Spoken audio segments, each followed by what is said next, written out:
और जब चुका नहीं सकत कर्जा तो मोर लौड़ा खाक मर जा। तो स्वागत है भाई मन के अनदर बकचोदी भरे शायरी प्लस रोस्ट वीडियो में। तो एकर नाम है विकास निर्मलकर।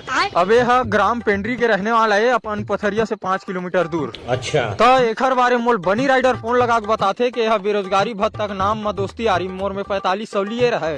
अब वो बेचारा दोस्त समझ के खरगाड़ में भर दी। चल दोस्त यार की एक बार माफ कर देती वो अलग बात है, लेकिन यह कम से कम 10-15 आदमी वैसे झूठ बोल बोल के पूरा पैसा खा दे उकर। और वापिस पैसा मांगे बार फोन लगाते फोन ला नहीं उठावे कोई के।